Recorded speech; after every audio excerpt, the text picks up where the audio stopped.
la grabación. Ahora sí, doctora, adelante. Muchas gracias, muy buenas noches. Encantada poder estar esta noche con ustedes y en primer lugar saludarlos, saludar la gentil invitación que han tenido los organizadores del Instituto de Capacitación de Escuela Jurídica de Posgrado en extenderme la invitación y poder compartir con ustedes. Tenemos en verdad una malla bastante amplia. Entiendo, tenemos 2 horas, es una jornada larga y en primer lugar quiero felicitarlos por estar hoy domingo en la noche estudiando, capacitándose, y eso es importante porque en verdad nosotros, los abogados, siempre tenemos que estar en constante actualización y en verdad, más allá de que esta noche sea yo quien les pueda dirigir algunas palabras y poder compartir con ustedes respecto de toda la malla de temática que tenemos a continuación, esto se va a nutrir y va a ser aún mejor definitivamente cuando podamos intercambiar a través de las opiniones, de las consultas, de las dudas que ustedes puedan tener y sin lugar de duda también respecto de las preguntas, ¿no? Porque muchas veces en el devenir de una exposición o sin duda alguna cuando tratamos un tema muy puntual surgen algunos temas que merecen algún mayor alcance, un mayor desarrollo. Así que vamos a desarrollar, en verdad, en estas 2 horas, 2 tópicos grandes. Espero sinceramente que el tiempo nos alcance. Insisto, son temas bastante amplios. Una primera parte va a estar desarrollada relacionada al tema de la investigación en el proceso penal, todos los tópicos que tengan que ver con el desarrollo de la investigación dentro del proceso, sean las diligencias preliminares, sean la investigación preparatoria propiamente dicho, o desde luego también tener en consideración algunos matices de algunas cuestiones fundamentales dentro de los actores que definitivamente participan dentro de este proceso, pero también evidentemente tener en consideración aquí que hay mecanismos de defensas o hay algunos aspectos centrales que vamos a tener en cuenta al momento de, tanto sea de la labor del Ministerio Público, evidentemente como el órgano persecutor del ejercicio de la acción penal, desde la defensa, la visión que pueda tener o los actos propios que puede ejercer, si es que definitivamente va a ejercer una defensa activa, va a ejercer una defensa pasiva, ya dependerá de la estrategia o, digamos, del marco de imputación al cual se ve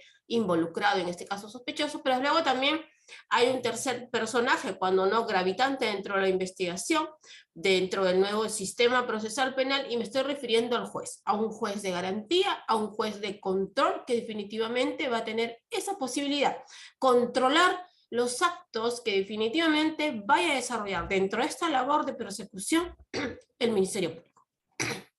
Hay un segundo bloque, que es una cuestión ya más sustantiva, que la vamos a tratar también, espero que el tiempo no sea bondadoso en este aspecto, que tiene que ver con la instigación en cadena, ¿no? Ya hablamos de muchas categorías relacionadas a la participación dentro del proceso penal, los autores que tienen que ver dentro de ese esquema, pues un punto central dentro de esto es el instigador.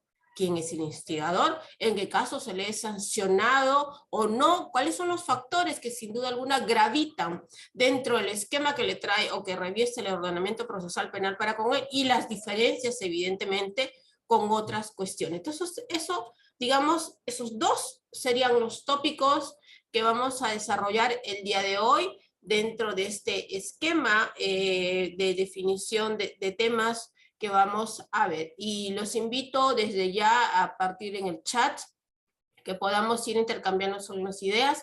Quizás avanzamos dentro del primer bloque de la investigación, hacemos una pausa de unos 5 o 10 minutos, no sé cómo lo están llevando en estas clases que están desarrollando, y luego empezamos con el segundo tópico para dejar al final algún tiempo quizás para poder hacer preguntas, que yo creo que eso también siempre alimenta, sinceramente, el desarrollo de las preguntas o la exposición de los casos que ustedes puedan tener y que sin duda alguna van a alimentar la exposición. Pues bien, vayamos a ver. Cuando hablamos de la investigación en el proceso penal, evidentemente hay un aspecto central que debemos de tener en consideración aquí. ¿Quién dirige la investigación? o dentro de este nuevo sistema procesal penal, cuáles son los actores o cuáles son los roles que tienen dentro del nuevo modelo procesal penal. Ustedes bien saben, evidentemente, que con un código viejo, aquel código de 1939, vigente a partir de 1940, que si bien nació dentro de un esquema mixto y luego un tanto se fue, diría yo, para ser un tanto bondadoso, se fue desviando con algunos matices de corte inquisitivo. Nuestro Código Procesal Penal, por ende, al contrario, del año 2004, vigente a partir del 2006 de manera progresiva a nivel nacional, hoy vigente a nivel nacional, nació dentro de una visión garantista y algunos le otorgan, digamos, o le añade una visión con ciertos rasgos, denominados así, adversariales, y esto último, evidentemente, porque hay una tendencia, más allá de que yo soy de las que digo que las reglas de la litigación, cuando menos, al menos normativamente, ya estaban previstas en el Código 39, si en la práctica se hace más latente ahora. Son dos modelos distintos, pero que más allá de las circunstancias y las características propias que demandan estos modelos, lo cierto es que en el Código del 39, y para aquellos que han estudiado, quizás ustedes son muy jóvenes aún, pero yo era de las que tenía que estudiar con 3 códigos a la vez, evidentemente aquí, quien era el director o el amo y señor, digamos, de la investigación o de la instrucción, como se denominaba, era el juez. Un juez penal denominado juez instructor. De hecho, los juzgados eran juzgados de instrucción. Hoy en día tenemos un fiscal que está a cargo de la dirección de la investigación y lo está a cargo por mandato constitucional.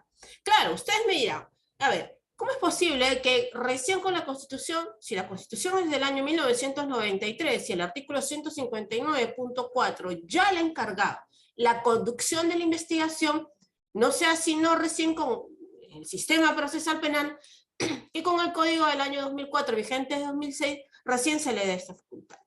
No es tan cierto. No es tan cierto por lo siguiente, porque sí tuvimos un código, denominémoslo intermedio, que es el código del 91, que tan solamente llegó en vigencia 22 artículos dentro de toda esa normatividad, pero que ya estaba respondiendo incluso la Constitución de 1979 y evidentemente la Ley Orgánica del Ministerio Público de 1981, esta, digamos, atribución o esta facultad de dirección de la investigación propia del Ministerio Público. Claro, hay que ser, digamos, transparentes en esto. Si hubieron inicialmente dentro de esta concepción reformista del Código del 91 y los proyectos del 95 y posteriormente el proyecto del 97, el proyecto de comisión de bases del año 2003, las del 2005 que dieron lugar al Código Procesal Penal, cierta contraposición en base entre, digamos, cuestiones de organización del Ministerio Público y de la policía, ¿no? Había allí cierta, digamos, cierto debate o cierta discusión de cómo es posible que la fiscalía sea o el fiscal sea el director de la investigación, si quien tiene, digamos, la capacitación en pesquisa es propiamente un fiscal, pero se determinó dentro de esta concepción que el trabajo era coordinado. Y es coordinado evidentemente porque quien persigue el delito es el fiscal. Y esta conducción, evidentemente, más allá de no tener las capacidades de pesquisa propiamente, me estoy refiriendo, digamos, a las labores propias ya de una pericia propia en cuestiones de investigación, tiene una conducción jurídica o tiene una conducción estratégica que evidentemente va a definir de la mano con el apoyo imprescindible de la policía al momento de realizar las investigaciones. Dicho esto, lo cierto es que por mandato constitucional, el Ministerio Público tiene hoy en día la conducción o la dirección de la investigación. Por eso es importante su papel en este esquema. Esta concepción constitucional evidentemente está desarrollada dentro del esquema del Código Procesal Penal y ustedes van a encontrar en el título preliminar, que es otro, digamos, de los logros organizativos en cuestión normativa que trae el Código Procesal Penal, que tenemos un título preliminar, y el título preliminar o el título 4.1 le establece o le reconoce al Ministerio Público la conducción de la investigación, y lo propio ya en el artículo 60.2. Pero esta no es solamente una de las facultades, o no es la única facultad que tiene el Ministerio Público. Insistimos, todo esto le nace, tiene relación con aquella atribución que está consignada en el artículo 159 de la Constitución, esto es, que es el titular del ejercicio de la acción penal. De hecho, en la misma concepción van a encontrar también en la Ley Orgánica del año 81, y en el artículo 1.1 del Código Procesal Penal y el 60.1 del Código Procesal Penal. Es el titular del ejercicio de la acción penal.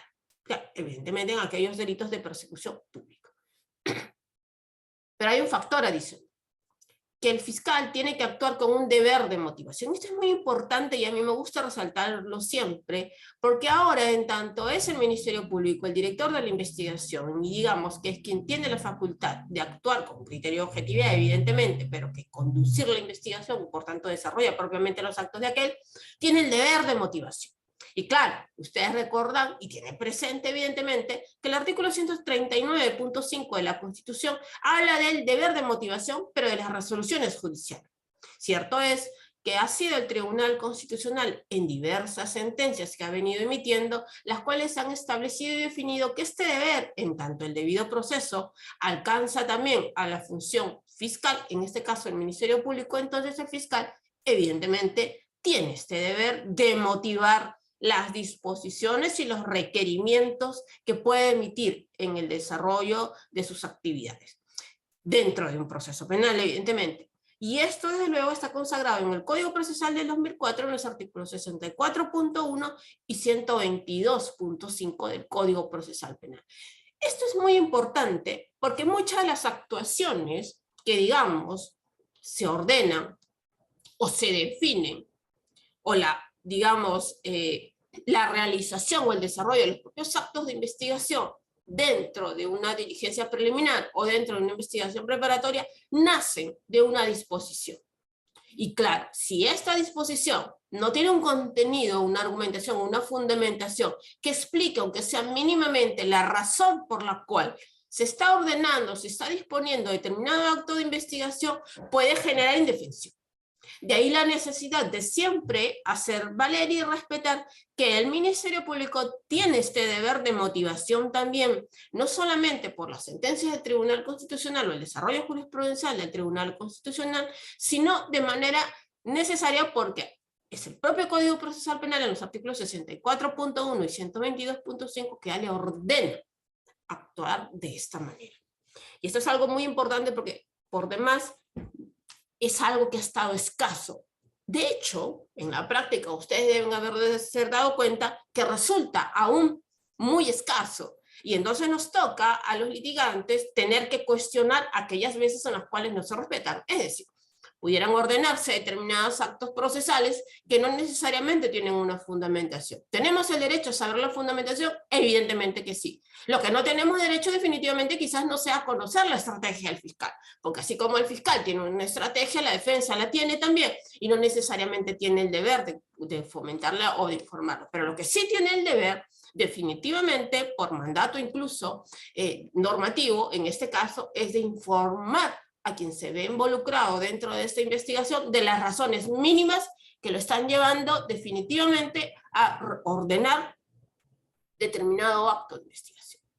Ahora, también en la Fiscalía, dentro de este esquema, tiene un poder coercitivo plasmado en el artículo 66.1 y que sin duda alguna, o de manera sencilla, tiene que ver con aquellas cuestiones en las cuales pudiera ser que en este caso, en los casos de inconcurrencia o citación debidamente notificados por apercibimiento, de manera muy puntual. Entonces sí tiene este poder coercitivo.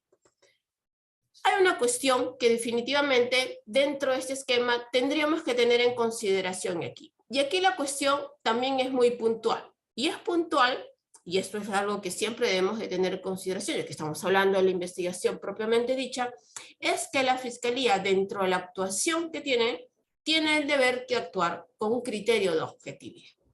¿A qué me estoy refiriendo? El artículo 4.2 del título preliminar del Código, así como el artículo 61.1 del Código Procesal Penal, establecen que el Ministerio Público en el actuar, o en su actuar propiamente dicho, como director de la investigación o titular del ejercicio de la acción penal, dentro de la investigación, tiene que actuar con un criterio con objetividad. ¿A qué me refiero? Y es que tiene el deber de indagar tanto los hechos constitutivos del delito que pudieran acreditar, en este caso, la responsabilidad o la inocencia del imputado. Es decir, actúa con una independencia de criterio un criterio en todo caso objetivo, rigiendo únicamente por la Constitución y las leyes sin perjuicio de las directivas o las instrucciones propias que en este caso de carácter general puede emitir la Fiscalía de la Nación. En líneas sencillas, el fiscal, al momento de realizar la labor de investigación, lo que tiene que hacer evidentemente en este caso es investigar, en tanto es el titular del ejercicio de la acción penal y conductor de la investigación, pero investigar en tanto identifica elementos de cargo o elementos de descargo, es decir, elementos o actos que pudieran determinar la responsabilidad y evidentemente que van a devenir en una formulación de la acusación, o elementos o actos que van a determinar o van a devenir, en este caso, en demarcar la inocencia del imputado y cuyo efecto va a ser un requerimiento de sobreseimiento en etapa intermedia. Entonces, sí tiene ese deber. No es que definitivamente desde siempre tengamos esta visión. Sí, es correcto decir que el Ministerio Público es en este caso, digamos, quien le corresponde, el ente persecutor del delito, el ente que ejercita la acción penal. Sí, eso es correcto. Pero dentro de esa actuación, en tanto defensor de la legalidad, también por mandato constitucional en el 159, lo que le corresponde es, si es que la investigación que está realizando va a encontrar elementos que en vez de determinar la responsabilidad del imputado, al contrario, determinan que en verdad no tiene ninguna responsabilidad y resulta, como siempre, porque no es que se le presuma culpable, más allá que en la práctica a veces eso se confunde, que es inocente, que no hay elementos de cargo en su contra, pues tiene que devenir el sobreseimiento. ¿Okay? Un segundo factor dentro de esta actuación del Ministerio Público es que en este caso el Ministerio Público tiene que atender en consideración uno de los principios que considero que fue demarcado muy debidamente por el Tribunal Constitucional en la sentencia 61-67-2005, proceso de habeas corpus, el famoso caso denominado Canto Arias Salaverry, a que los invito a leer porque es una sentencia, una de las sentencias hitos, diría yo, dentro del esquema del procesal penal delimitados por el Tribunal Constitucional, donde proscribe la actividad, en este caso la interdicción de la estrella. Es decir, lo que dijo el Tribunal Constitucional. Es posible afirmar, dijo, que el grado de discrecionalidad atribuido al fiscal se encuentra sometido a principios constitucionales que proscriben. Vean ustedes lo que dijo el Tribunal Constitucional. Primero, actividades caprichosas, vagas, infundadas desde la perspectiva jurídica. Segundo, decisiones despóticas, tiránicas y carentes de toda fuente de legitimidad. Tercero, lo que es contrario a los principios de razonabilidad y proporcionalidad jurídica. Claro, ¿por qué es importante esta concepción? Porque como lo ha dicho la Corte Suprema en el Acuerdo Plenario 4/2010, lo que ha dicho, si bien los actos de investigación, y eso también evidentemente reproducido por allá por diversas sentencias del Tribunal Constitucional, ha dicho, si bien los actos de investigación realizados por el Ministerio Público gozan de amparo legal, por tratarse de la autoridad pública encargada de la persecución del delito, ello no implica que sean inatacables o incuestionables, puesto que han de sujetarse a la ley y al principio de objetividad. Es decir, estos actos de investigación podrán quedar viciados o excluidos, según sea el caso, si se vulneraron derechos fundamentales que se encuentran recogidos en el artículo 71 del Código Procesal Penal. ¿Cuál es el artículo 71 del Código Procesal Penal? El que nos habilita la posibilidad de recurrir en tutela ante el juez. Entonces, vean ustedes que evidentemente esto sí es muy importante y nos permite en todo caso tener esta concepción.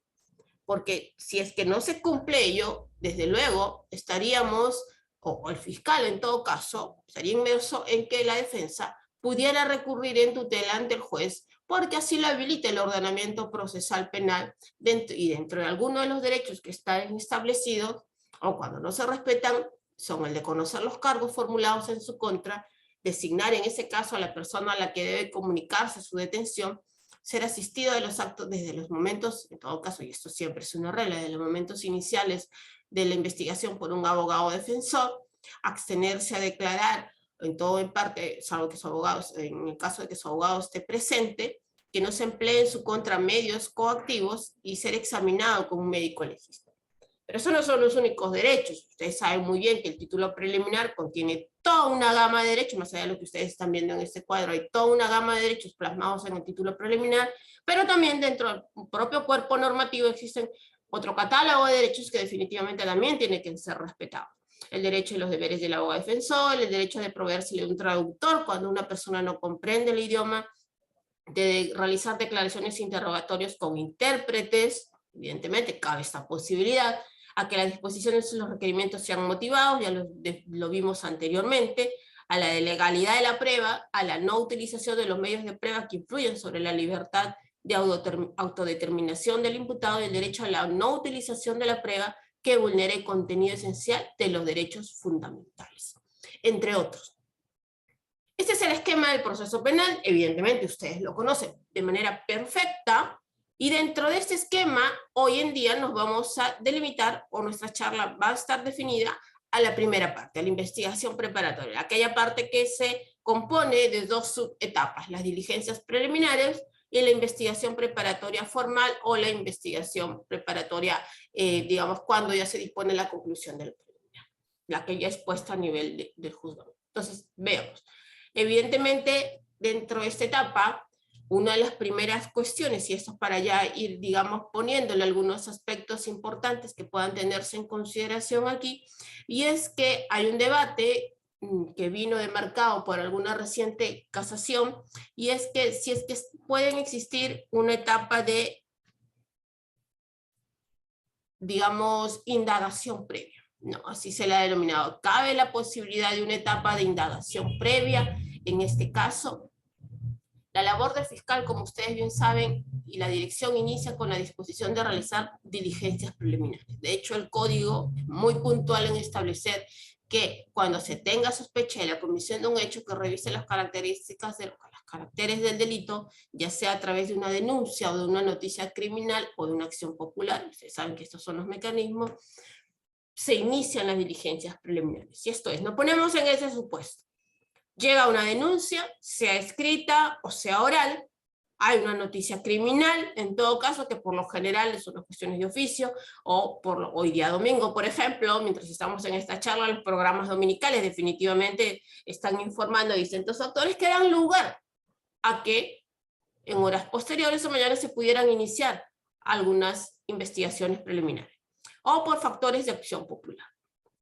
Claro, y dentro de este esquema, la gran discusión es entre la denuncia o la noticia criminal y el inicio de las diligencias preliminares, si se dispone o no iniciar diligencias preliminares, ¿cabe algún estadio intermedio que permita en este caso habilitar la posibilidad de indagaciones previas o actos iniciales? Hay una discusión allí, una discusión que evidentemente ha venido marcada por un reciente caso a raíz de una audiencia de tutela, donde se estableció que sí era viable esto. Pero vamos a ver en qué casos, o en qué casos pudiéramos estar hablando de que pudieran haber determinados actos que pudieran realizarse entre la presentación de la denuncia o la existencia de una noticia criminal y la disposición de inicio de diligencias preliminares. Pero lo que sí es cierto es que ninguno de estos pudiera conllevar un acto de indefensión. Y aquí sí yo quiero ser muy clara, ya lo dije anteriormente en alguna otra charla, que no pudiera llevarse ningún acto que pudiera, en ese caso, lesionar o poder poner en riesgo el ejercicio correcto y legítimo del derecho de defensa de quien al final resulta ser involucrado en una diligencia preliminar. Pero vamos a ver, ¿qué es lo que ha dicho la Corte Suprema? Y la Corte Suprema en verdad sí ha tenido pronunciamientos muy importantes respecto a este punto, pero que toca analizarlos a detalle. Lo que la Corte Suprema ha establecido, la Sala Penal Permanente, en este caso en la apelación 58-2022, en el fundamento cuarto, que es el famoso o el denominado caso Heresi, que es un caso de enriquecimiento ilícito, lo que ha determinado muy puntualmente es lo siguiente. Ha dicho, una de las notas características de la investigación en el código es la ausencia de formalismos rigurosos. Sí, ciertamente eso es correcto. Que encasilla la estrategia procesal del fiscal, la flexibilización de esa etapa procesal y las técnicas más dinámicas en su actuación son la piedra angular del desarrollo del procedimiento de investigación preparatoria. Primera idea, ausencia de formalismos rigurosos. Sin embargo, ha sido muy puntual, y esta es la parte que yo quiero resaltar, es, ello no significa que se quebranten las exigencias nucleares del debido proceso y de la tutela jurisdiccional, determinando una indefensión material del imputado o investigado. No es posible enfocar, dice la Corte Suprema, la investigación del delito y las decisiones iniciales e intermedias que pueda dictar el fiscal de una manera estática y con un formalismo enervante, sino con una mirada flexible en aras de una dinámica investigación eficaz, siempre que no se vulneren las garantías individuales de los demás sujetos procesales. Si yo hago aquí una acotación, que era lo que les comentaba antes, entra la denuncia o la noticia criminal y la decisión que pueda tener el fiscal de iniciar diligencias preliminares no puede realizarse ningún acto que pueda generar la indefensión al imputado o al que se va a convertir en imputado. Porque claro, si es que se hace eso, evidentemente sí pudiéramos estar poniendo en riesgo, desde luego, la propia, en este caso, validez del proceso, el inicio del proceso, y cuando no, desde ya hay una clara afectación al debido proceso, en tanto se está generando indefensión a quien va a terminar siendo sospechoso de esta investigación. No es posible poder realizar una investigación o realizar actos a espaldas de. ¿Por qué es importante esto? Y hay que tener, y aquí esta cita que ha establecido la Corte Suprema en la apelación 58-2022, que es el caso Eresi, que demarca o define un tanto que pudiera definirse o no, hacerse dentro de este estadio, porque hay mucha discusión que se puede hacer o no se puede hacer. Desde mi punto de vista es que hay que tener una clara distinción entre actos iniciales o actos previos y actos de investigación. Parto por esto último, que es un acto de investigación. Un acto de investigación, y lo ha dicho la propia Corte Suprema, dice, son aquellas diligencias destinadas a descubrir tanto los hechos punibles cometidos, las circunstancias de su perpetración y el daño que han podido ocasionar como a las personas involucradas de uno u otro modo en su comisión. Estos actos requieren necesariamente de la presencia o participación, información preliminarmente, evidentemente, del imputado, para que pueda participar en defensa de sus derechos el abogado defensor. Esto sí no se puede realizar en esta parte. Pero lo que sí, y aquí la Corte Suprema ha sido muy puntual también en estos casos, cuando se habla de actos iniciales o actuaciones previas. ¿Cuáles son los actos iniciales? Evidentemente estos actos, digamos como el levantamiento del cadáver de la escena del delito, está en el 192.1 y 2 del Código Procesal Penal, o en los casos en los cuales la policía tenga que abocarse inmediatamente al abocamiento del caso y realizar, evidentemente por las circunstancias, estamos ante un caso flagrante, ante un accidente inmediato, claro, realizar diligencias urgentes imprescindibles para impedir las consecuencias del delito, el artículo 67.1. Incluso después del levantamiento del cadáver, muchas veces se inician las diligencias preliminares, ¿no? Pero también las actuaciones previas, ¿y a qué nos estamos refiriendo con actuaciones previas? Y para eso la Corte Suprema se ha remitido, en este caso, a la Instrucción General, la número 1/2018 del Ministerio Público, Fiscalía de la Nación, que es el denominado lineamientos de gestión de denuncias y casos. ¿Y qué es lo que defino? ¿Qué es lo que entiende esta guía del Ministerio Público por actuaciones previas o previo a actuaciones previas? Dice, son las diligencias mínimas previas inmediatas destinadas a la calificación de la denuncia. Y aquí hago hincapié en algo muy puntual, calificación de la denuncia. Esto es a cuestiones muy puntuales que no necesariamente tienen que ver consigo la realización de un acto de investigación. Es decir, dice la Corte Suprema en el expediente 22-2022-1, que es esta audiencia de tutela, es el caso Castillo, donde dice, las actuaciones previas no constituyen una etapa del proceso penal, pero sí constituyen manifestación de atribución y funciones que tiene el Ministerio Público. Pero dice además, las actuaciones previas, que propiamente no son parte del proceso, no constituyen actos de investigación y menos de prueba, puesto que solo están orientadas a calificar la denuncia. Por ende, no podrían ser utilizadas para adoptar medidas o decisiones respecto a la libertad, vida o propiedad del preliminarmente investigado, puesto que es acto de investigación, y ahí la diferencia, aquel realizado al interior del proceso, y las actuaciones realizadas previamente no lo son. ¿Y a qué nos referimos con actos previos a la calificación? Y lo vamos a ver a continuación. Y eso se marca mucho en el caso Eresi, cuando en el caso Eresi, en estos criterios de la Corte Suprema, en la apelación 58-22, lo que había sucedido era de que había una denuncia por enriquecimiento ilícito y luego la Fiscalía, dentro de esta labor, antes de iniciar las preliminares, en el sistema interno del Ministerio Público se advierte que hay otras denuncias anteriores, y entonces lo que hace es esta remisión, o en este caso la referencia a estas anteriores. Entonces, ¿qué es lo que hay aquí?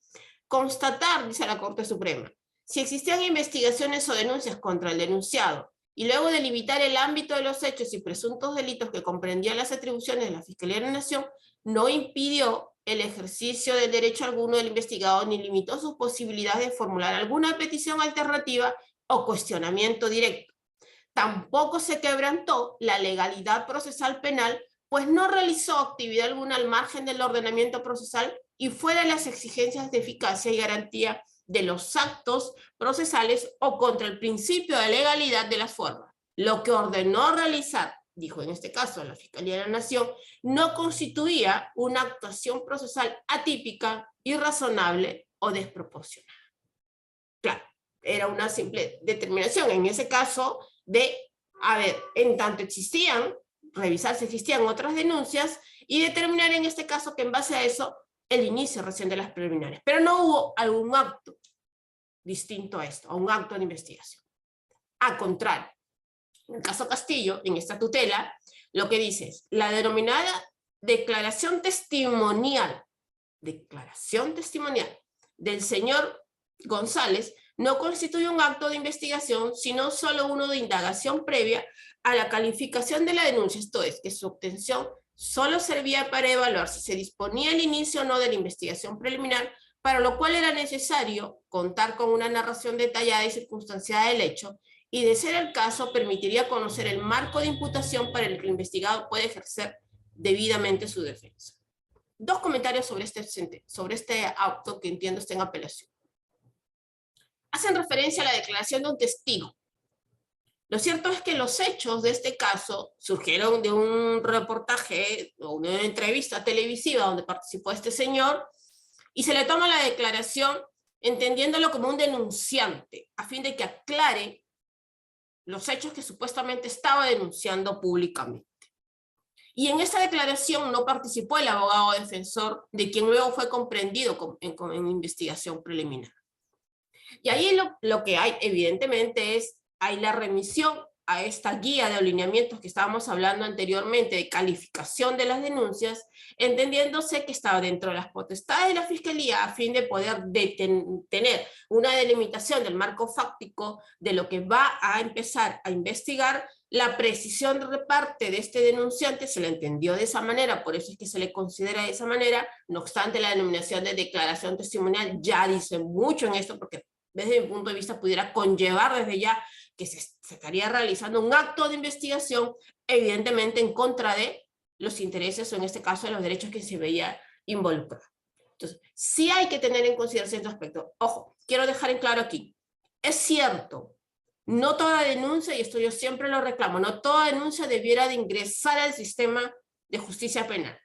Hay casos que no necesariamente deben de ingresar porque no tienen, digamos, la connotación necesaria para que ingrese. Esto nos estamos refiriendo a un caso de relevancia penal. Claro, es cierto, a nivel de las diligencias preliminares, lo vamos a ver más allá adelante, hay un nivel de sospecha inicial simple, hay una determinación mínima de los hechos, ya, eso es cierto. Pero hay casos que ni siquiera llegan a la categoría de tener un componente de relevancia penal. Entonces esos casos no merecen ingresar al sistema, simplemente si tenemos en consideración el principio de legalidad procesal penal, que generan que ingresen muchos casos al sistema, la saturación, o definitivamente que no podamos, o el desentimiento, que no podemos prestarle una atención correcta a aquellos casos que sí debían ingresar al sistema, o casos que merecen una mayor atención. Entonces, insisto, yo sí siempre soy aquí muy puntual en definir que no todos los casos tienen que ingresar al sistema. De hecho, recuerdo mucho que antes incluso de que ingrese el Código Procesal Penal, en tanto, si la denuncia no tenía un componente, una narración precisa, era rechazada liminarmente. De hecho, la ley orgánica del Ministerio Público permite esta posibilidad, e incluso el Código Procesal también, lo vamos a ver luego, también permite esta posibilidad, en tanto la denuncia evidentemente tiene que contener una narración mínima de estos hechos. Pero ¿qué aconteció en este caso? Lo que aconteció en este caso es que esta persona Si quería denunciar, evidentemente, no necesariamente pudo haberlo hecho a través de la televisión, pudiera tener, en este caso, los ambientes del Ministerio Público para poder realizarlo, pero lo cierto es que la Fiscalía lo entendió como una denuncia pública y lo convocó para que pueda narrar o explicitar los hechos, y a raíz de eso recién determinó el inicio de las preliminares. Que se le consignó, que se le estableció como un testigo, ahí hay un problema, porque si era un testigo, ¿quién tenía que estar presente? El abogado defensor. Y todavía no había el inicio de las diligencias preliminares. Es una discusión muy importante, pero yo creo que la base de todo tiene que definirse en entenderse que no puede existir entre la denuncia y la noticia criminal y la disposición de inicio de las preliminares actos de investigación. Si se realiza un acto de investigación, evidentemente eso está lesionando el derecho de defensa. Vamos a otro punto. Las diligencias preliminares, sí. Ya, el fiscal en este caso dispuso el inicio de las diligencias preliminares. Claro, el artículo 330.1 del Código Procesal Penal establece que el fiscal puede, bajo su dirección, requerir la intervención de la policía o realizar por sí mismo diligencias preliminares de investigación para determinar si se va a formalizar posteriormente la investigación preparatoria. ¿Cuál es el objeto de estas diligencias preliminares? Que es el estadio inicial de las preliminares. Determinar los presupuestos formales para iniciar válidamente la investigación judicial, que no jurisdiccional, y por ende el proceso penal. Lo dice el Acuerdo Plenario 3/2019. Estas diligencias, digamos que son las acciones que realiza la policía o el Ministerio Público, dependiendo del caso, dependiendo de este contexto, cuando toma conocimiento de la sospecha de la comisión de un hecho que reviste los caracteres del delito. Es una fase, sí, evidente, prejurisdiccional, que busca verificar si el conocimiento que se tiene de la sospecha de un delito tiene un contenido de verosimilitud. Pero no en tanto sea prejurisdiccional, no implica, y acá hago un paréntesis, el desconocimiento del debido proceso. No. Ya aquí, de hecho, el propio Código Procesal Penal, cuando no teniendo como antecedente la línea jurisprudencial que delimitó tanto la Corte Suprema y en extenso el Tribunal Constitucional, ha establecido que el debido proceso evidentemente es exigible en todas sus formas, también en este estadio de fase prejurisdiccional. Se realizan con el fin de establecer si el hecho es denunciado es delito, si se ha individualizado su presunto autor y si la acción penal no ha prescrito. Dentro de esto, claro está, en tanto director de la investigación, le corresponde al fiscal orientar la labor de investigación. Debe realizar diligencias de investigación pertinentes y utilizar algo muy importante, la cual evidentemente es un deber de la Fiscalía, primeramente y principalmente tener en consideración aquí que las diligencias o los actos de investigación que pueda ordenar y disponer tienen que ser pertinentes y útiles de cara al hecho que está siendo investigado. No puede ir de pesca en determinados aspectos, porque eso estaría lesionando el objeto central del hecho o del marco fáctico que está siendo investigado. Debe existir una relación lógica, por tanto, entre el medio de investigación elegido y el hecho por esclarecer. Es la pertinencia, y el medio de investigación debe tener aptitud para alcanzar el fin del esclarecimiento con el cual se persigue, la utilidad. Ahora, la finalidad de estas diligencias, y esto es importante tenerlo en consideración, es que tienen por finalidad inmediata realizar los actos urgentes o inaplazables destinados a determinar si han tenido lugar los hechos objeto del conocimiento y su delictuosidad, así como asegurar los elementos materiales de su comisión, individualizar a las personas involucradas en su comisión, incluyendo a los agraviados, y dentro de los límites de la ley, asegurarlas debidamente. ¿Qué es lo que ha dicho la Corte Suprema al respecto? La Casación 528-2018 nacional, refiriéndose a la cuestión inmediata y ulterior, ha dicho, en cuanto a inmediata, establecer la materialidad del delito. Segundo, asegurar los elementos materiales de la comisión. Y tercero, individualizar a los presuntos responsables. En cuanto al factor ulterior, lo que ha dicho es reunir los elementos que permitan estimar si se formaliza o no se formaliza investigación preparatoria. Ahora, en tanto a la concepción que establece el artículo 330.2 del Código Procesal Penal, que son actos urgentes.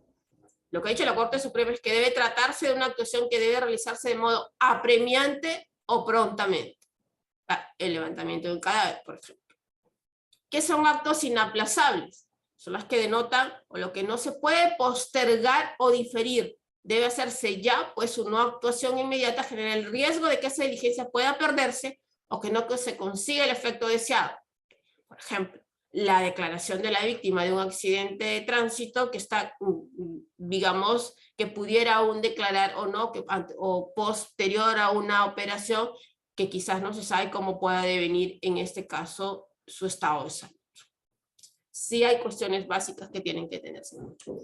Ahora, ¿cuáles son las potestades en este caso que tiene el Ministerio Público? Pues en este caso va a tener en consideración algunos factores que debe ver, pero de sobremanera debe disponer la conducción compulsiva del inconcurrente, porque que ha citado, que es lo que hablábamos anteriormente, que es esta facultad contenida en el artículo 66.1 del Código Procesal Penal, el poder coercitivo que tiene, pero también tiene un poder disciplinario al poder recurrir a la intervención de la policía para poder garantizar el orden de las diligencias que realiza, y en esto tener en consideración lo que establece el artículo 337.2, esto es que las diligencias preliminares forman parte de la investigación preparatoria. Hay un aspecto central aquí, y es que el código establece que no pueden repetirse una vez formalizada la investigación y que procede su ampliación de dicha diligencia resultare indispensable, o sea, siempre que resulte indispensable, no una repetición, sino una ampliación, y esto es algo que debe tenerse muy en cuenta, porque a veces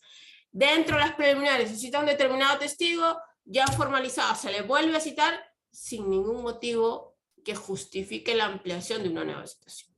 Ahora, ¿cuáles son las causales por las cuales el fiscal, luego de recibir la denuncia culminada la subfase de las preliminares, puede emitir una disposición de archivo? Claro, lo veíamos anteriormente, porque el fiscal tiene que actuar con este criterio de objetividad, y si no encuentra elementos para poder continuar, ¿qué es lo que corresponde? Lo que corresponde es el archivo. ¿En qué casos pudiera generarse eso? ¿O en qué casos va a determinar o va a llegar a esta conclusión? Cuando el hecho no constituye delito, no es justiciable penalmente, cuando determine en ese caso que se presente causas de extinción de la acción penal, o que no se individualice con sus nombres y apellidos completos al denunciado o investigado, o cuando falten indicios reveladores de la realidad del delito y la intervención de su comisión del denunciado o investigado.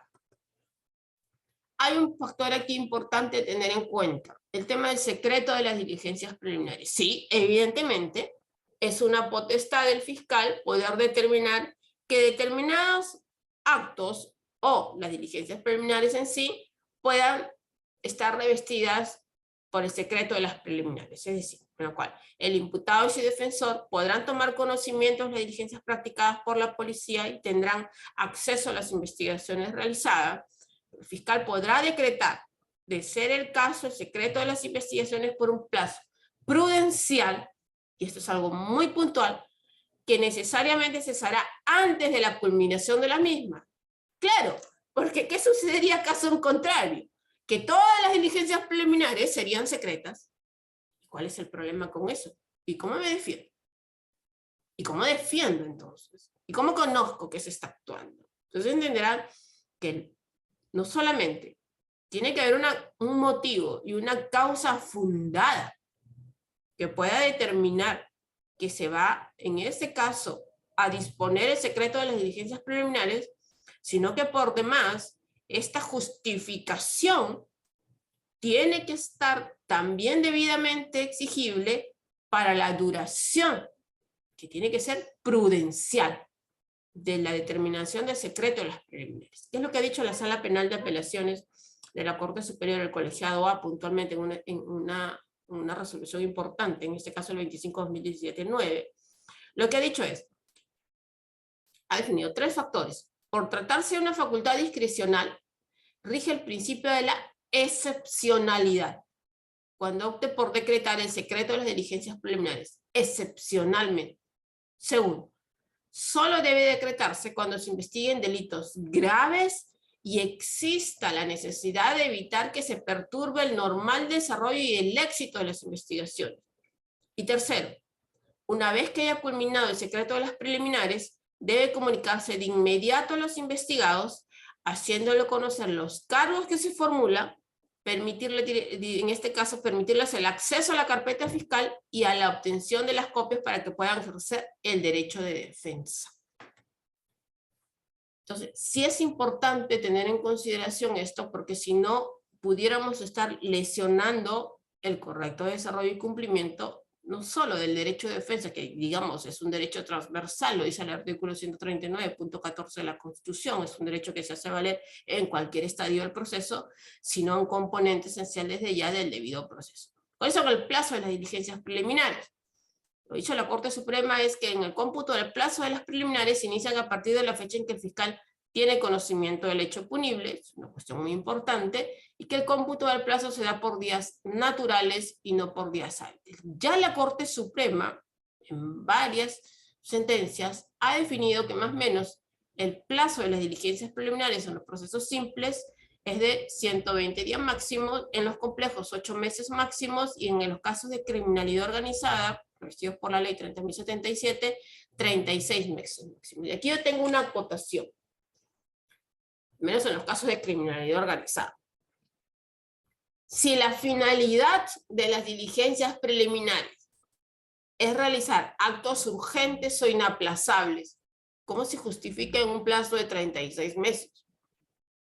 ¿Dónde está lo urgente o lo inaplazable? En 36 meses.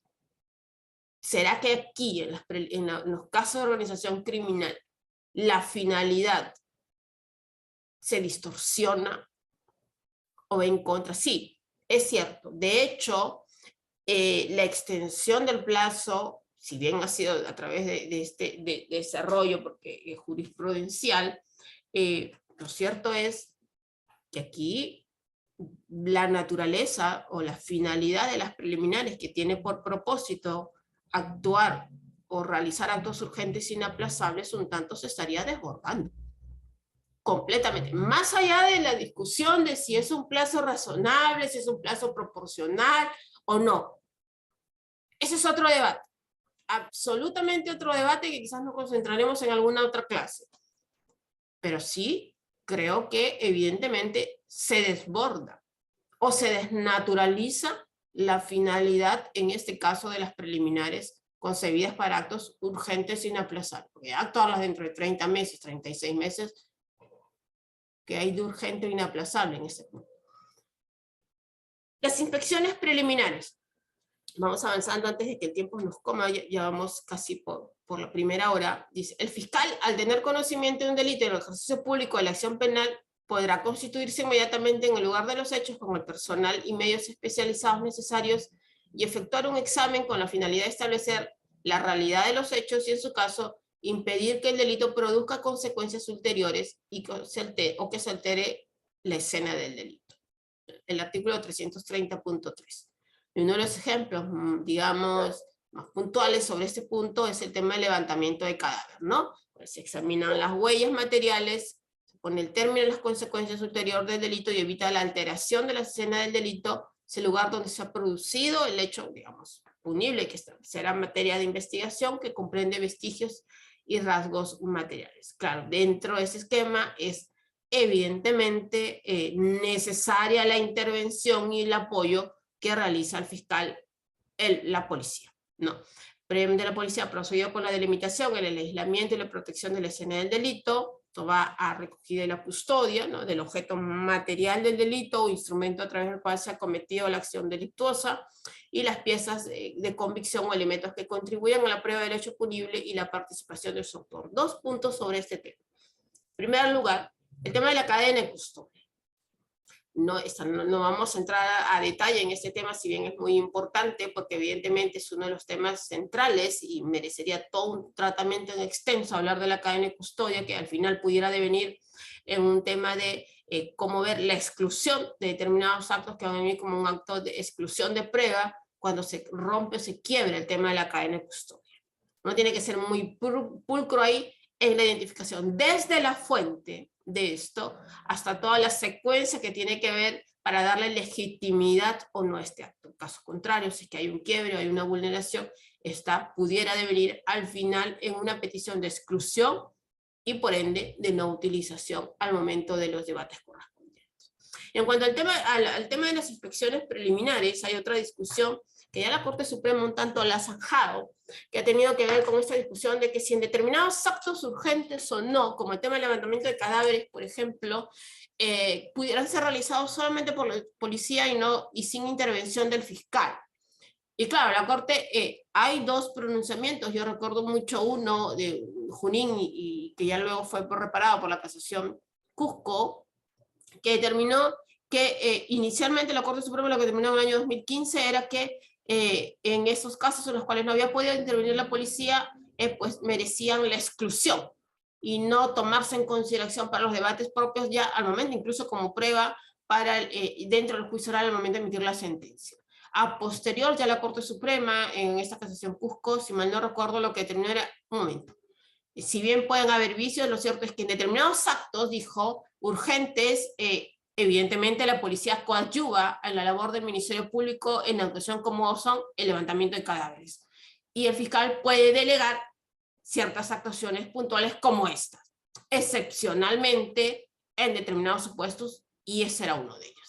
Y que en el tema de la exclusión de estos actos por no presencia del fiscal, desde luego, era propio de un tema de regulación al Código de Procedimientos Penales, el Código Viejo, más no del Código Procesal Penal del año 2004. Entonces, sí delimitó estas potestades, pero claro, dentro de todo ello hay que tener en cuenta algo, porque es necesaria la intervención de la Fiscalía, evidentemente para darle legitimidad a determinados actos que realiza la policía. No es que desconfiamos de la policía, no, por el contrario, lo cierto es que es un órgano muy activo y ayuda mucho en la labor que realiza la Fiscalía. Sin embargo, siempre es necesario que esté presente la Fiscalía, pero en casos excepcionales o en casos en los que no pueda concurrir de manera inmediata, desde luego, definitivamente, tiene que coadyuvar la labor de la policía en estas actuaciones. Distinto es, por ejemplo, tomar una declaración a posterior de los hechos, ahí donde no sea inmediato, donde no sea urgente, donde no sea ahí latente al momento de los hechos, ahí sí pudo haber intervenido la Fiscalía. Yo recuerdo mucho, felizmente, que esa práctica ya no se da, donde a veces mucho había que no participaban los fiscales y al final decía consígneme, consígneme, consígneme y nunca aparecía. Ahí estaba habiendo un vicio. Que la defensa lo permita o no, ya era otra cuestión. Pero lo cierto es que eso no debiera de darse, porque precisamente son actos en los cuales sí debiera existir, salvo, como digo, que sea una cuestión apremiante en la cual no pueda concurrir el fiscal y que sea ya al momento inmediato de los hechos, ¿no? Pero estamos hablando de una actuación de una semana posterior en la cual el fiscal no pudo participar en una declaración testimonial o una declaración del agraviado. Sí, hay que tener reparos en estas cuestiones, ¿no? Ahora, hay una cuestión que tenemos que ver acá, que tiene que ver con la disposición o el tema de las atribuciones que pueda tener la policía en este caso en su actuación. Y hay una cuestión básica que debemos de tener en cuenta aquí, que tan pronto la policía tenga conocimiento de la comisión de un delito, lo pondrá en conocimiento del Ministerio Público, esto sí. Aquí sí, más allá de que le pueda coadyuvar en determinados aspectos inmediatos, urgentes, ahí, que no se pueden dar impostergables, lo cierto es que tiene que darle comunicación al Ministerio Público por la vía más rápida y también por escrito, indicando los elementos esenciales del hecho y demás elementos iniciales recogidos, así como la actividad cumplida sin perjuicio de dar cuenta de toda la documentación que pudiera existir. El producto de las actuaciones policiales se vuelve en un documento denominado informe policial, que es distinto, y ustedes recordarán, al atestado policial que antes existía. Era un atestado, digamos, tenía otras características, tenía determinadas conclusiones, incluso inculpatorias, con análisis jurídico. Hoy en día no, es un informe de la policía, sí, evidentemente, que recoge de manera detallada las pesquisas, las actuaciones que se han realizado, porque sí, no hay que desconocer acá. La policía tiene un componente y una experticia en pesquisas. En eso han sido formados y evidentemente en eso coadyuvan definitivamente de manera muy valiosa en las investigaciones. El lado jurídico, la dirección o el ámbito del análisis jurídico y la definición estratégica le corresponderá al fiscal. ¿Cuáles son las principales atribuciones que tiene la policía en la investigación? Recibir las denuncias, evidentemente, efectuar la intervención de oficio en los casos de flagrancia delictiva, claro, eso es la actuación inmediata, por lo general la detención. la conducción en este caso, la identificación de los presuntos sospechosos, si hay testigos inmediatos, y recabar esta solución. Detener e incomunicar a las personas en los casos de flagrancia, recoger las pruebas y demás antecedentes que pudiera adquirir en lugar de la ejecución, practicar las diligencias necesarias para identificar al autor y partícipe de los hechos delictivos, recibir las declaraciones de quienes hayan presenciado la comisión de los hechos, allanar locales de uso público o abierto al público, efectuar el secuestro e incautación necesarios en los delitos flagrantes o de peligro inminente, y recibir las declaraciones de los presuntos autores o partícipes de delitos con presencia obligatoria del abogado defensor. ¿Qué contiene este informe pericial? Ya lo habíamos dicho anteriormente, el relato completo de los hechos, las diligencias que ha practicado y las hipótesis sobre futuras líneas de investigación, si es que los hubiera.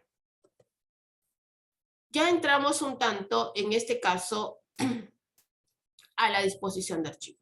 Terminan las preliminares, es decir, el artículo 334.1 del Código establece las causales por las cuales el fiscal, luego de recibir la denuncia, culminar la subfase de las diligencias preliminares, puede emitir una disposición de archivo. Primero, ya lo hemos dicho anteriormente de manera muy sucinta, que el hecho no constituye delito, no es justiciable penalmente, por los supuestos de atipicidad o ausencia de punibilidad. Segundo, que se presenten causas de extinción de la acción penal o no se individualiza el denunciado o investigado, ya sea por la muerte del imputado, por factores de prescripción, amnistía o derecho de gracia, por la autoridad de la cosa juzgada, o en los casos, tercero, los casos en los que solo procede la acción privada, claro, también se presentan esta se extingue, además por las establecidas en el numeral 1 que son por desistimiento o transacción. Y tercero, que falten indicios reveladores de la realidad del delito y la intervención en su comisión del denunciado o investigado. En este caso, el fiscal advierte la ausencia de elementos de prueba o la insuficiencia para fundamentar la continuación de la investigación preparatoria. ¿Qué hacemos con eso? Si es que somos, en este caso, los agraviados o el actor civil, que ya luego se tendría que constituir como tal, que es la impugnación de la disposición de archivo. El denunciante o el agraviado que no estuviesen conformes con la disposición de archivar las actuaciones o de reservar provisionalmente la investigación, requerirá al fiscal en el plazo de 5 días eleve las actuaciones al fiscal superior. Y eso está contenido en el artículo 334.5 del Código Procesal Penal. Claro, el fiscal se va a pronunciar, el fiscal superior, dentro del 5º día y podrá ordenar se formalice la investigación, se archiven las actuaciones o proceda según corresponda. El fiscal superior, en este caso, frente a esta decisión, puede ordenar la formalización de la investigación preparatoria en cuyo supuesto el principio de jerarquía que rige el Ministerio Público, el fiscal provincial tendrá que cumplir la disposición de su superior. Segundo, ratificar el criterio del fiscal provincial en este supuesto se constituye cosa decidida y la investigación se archiva en forma definitiva. Vamos a ver algunos matices de esto luego. Y tercero, ordenar la realización de las diligencias adicionales al fiscal provincial a fin de emitir una nueva disposición. Hay una excepción, lo adelantaba anteriormente. Si bien en este caso las resoluciones de archivo del Ministerio Público no están revestidas por la calidad de cosa juzgada, sin embargo, saben ustedes que ya hay, digamos, a raíz de varias sentencias del Tribunal Constitucional y cuando no el desarrollo dogmático sobre esto, tienen la naturaleza de cosa decidida que las hace perseguibles plausibles de seguridad jurídica. La disposición de archivo conlleva el efecto de prohibir una investigación por los mismos hechos, salvo la excepción que estamos hablando de la naturaleza de la cosa decidida. Hay una excepción en base a esto, que es la reapertura de la investigación. Cuando procede eso, cuando existan nuevos medios probatorios no conocidos con anterioridad por el Ministerio Público, pero esa no es la única causal. También procede cuando la investigación ha sido deficientemente realizada. Claro, hay casos en los cuales en las disposiciones de archivo no necesariamente analizan o no terminan por concluir o realizar una investigación eficientemente, y en tanto omiten pronunciarse respecto o valorar o analizar o tener en consideración determinados aspectos. Entonces, también cabe esta posibilidad, incluso hay desarrollo jurisprudencial de esto. La investigación preparatoria. Vamos cerrando este primer punto. En cuanto a la investigación preparatoria, hay que tener en cuenta aquí la función. ¿Cuáles son las funciones de esta etapa? Reunir los elementos de convicción, nuevamente, de cargo o de descargo, y hay en virtud de función de actuación bajo el criterio de objetividad de la Fiscalía, que permitan al fiscal decidir si formula o no formula acusación.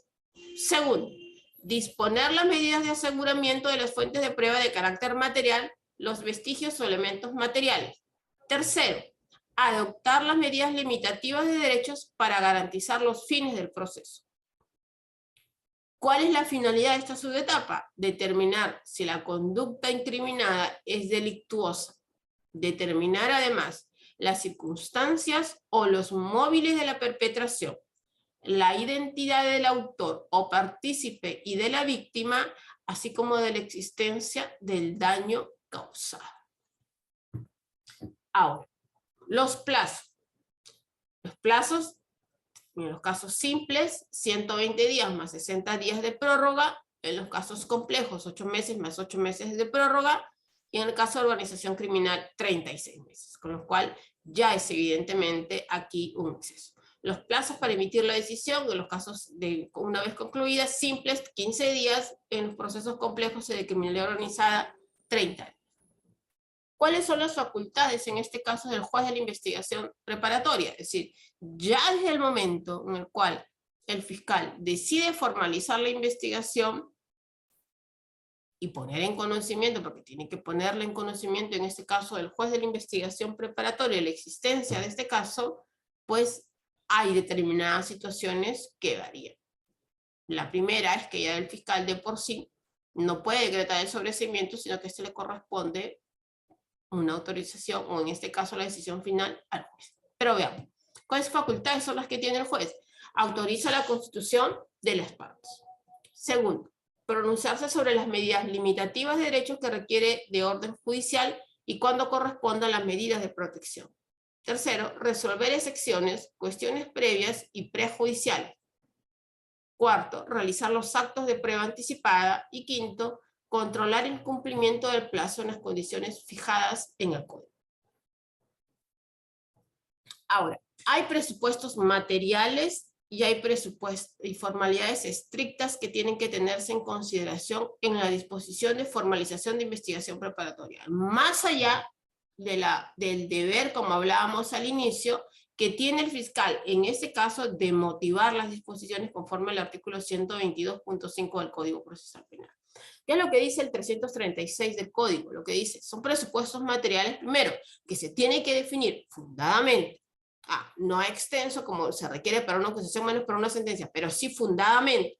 Estamos en un estadio incipiente como el tema de las diligencias preliminares, ya estamos en un estadio de la formalización preparatoria, donde los hechos ya están más acabados. Entonces decimos, primero, el hecho denunciado, determinar cómo así el hecho denunciado constituye delito y es justiciable penalmente. Segundo, que no se presenta causa de extinción de la acción penal. Tercero, que sean satisfechos los requisitos de procedibilidad, si es que lo hubiera. Y cuarto, que el hecho imputado esté debidamente individualizado. Y esto es algo puntual. Y esto es algo puntual porque se tiene que tener en consideración lo siguiente. En caso de pluralidad de imputados, en los casos de pluralidad de imputados es necesario mínimamente que se establezca cuál es el hecho imputado a cada uno de ellos, no en bloque. De hecho, ustedes acaban la semana pasada supuestamente, en este caso hay una sentencia que acaba de emitir el Tribunal Constitucional con carácter de vinculante respecto al tema de la prisión preventiva, que si bien recoge en verdad algunos pronunciamientos que ya venía dando en anteriores sentencias, pero lo importante es que los plasma y establece determinados criterios que tienen que tener ahora tenidos en consideración de manera vinculante, y uno de ellos es precisamente el tema de la motivación reforzada cualificada para la prisión preventiva, pero que tiene que ser no en bloque, ha dicho el Tribunal Constitucional, sino de manera individualizada. Y claro, por lo general, y ustedes bien lo saben, los requerimientos de prisión preventiva nacen a la par o inmediatamente posterior a la disposición de formalización preparatoria.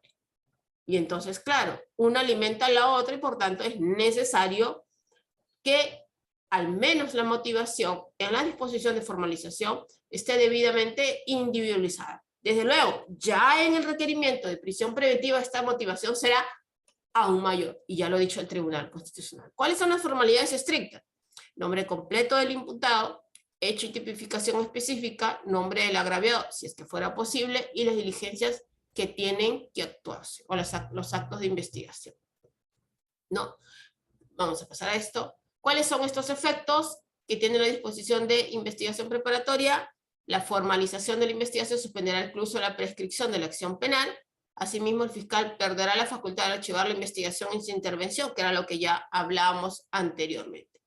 Vamos a ver algunos aspectos problemáticos que se suelen presentar en estos aspectos, aunque ya habíamos avanzado o adelantado algo de esto anteriormente. ¿Desde cuándo se computa el plazo de las diligencias preliminares? ¿No? Ya ha dicho la casación 66-2010-1 que las diligencias preliminares constituyen una etapa prejurisdiccional del proceso penal, por cuanto el fiscal está autorizado para reunir los elementos probatorios para formalizar la investigación, y por ende elabore su estrategia acusatoria o desestime la denuncia, cuyo plazo es de breve, en este caso investigación, realizada en forma unilateral y reservada.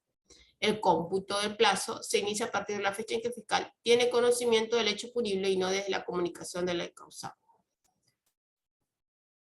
Vamos a adelantarnos en esto para poder avanzar y terminar con este punto, este primer bloque. El tema de la imputación necesaria. ¿Cuál es la función, en este caso, de la imputación? ¿A qué nos referimos con el tema de la imputación necesaria? Ese es un tema que siempre debemos de tener en consideración, porque a todas luces son uno de los aspectos que más se suelen discutir en las cuestiones de tutela. Y hemos hablado de las dos fases de la investigación preparatoria, de las diligencias preliminares y de la investigación preparatoria propiamente dicha. Claro, cuando hablamos de imputación necesaria, mínimamente esa tiene que estar revestida de dos componentes, el marco fáctico y el marco, digamos, del probatorio, pero que en este estadio está definido por los elementos de convicción o los grados de conocimiento. Vayamos a lo primero. Entonces, en cuanto a la imputación necesaria, hay que tener en cuenta aquí, porque sí, evidentemente, si no sabes de qué hechos se están investigando y no sabes sobre qué hechos o cuál es la base de estos hechos en los cuales reposa, no te vas a poder defender en la investigación preparatoria, ni en las diligencias preliminares, menos aún. Entonces, ¿qué implica este principio? Tiene una función: imputar a una persona natural un hecho punible y afirmando proposiciones fácticas vinculadas a la realización de todos los elementos que comprende el tipo penal.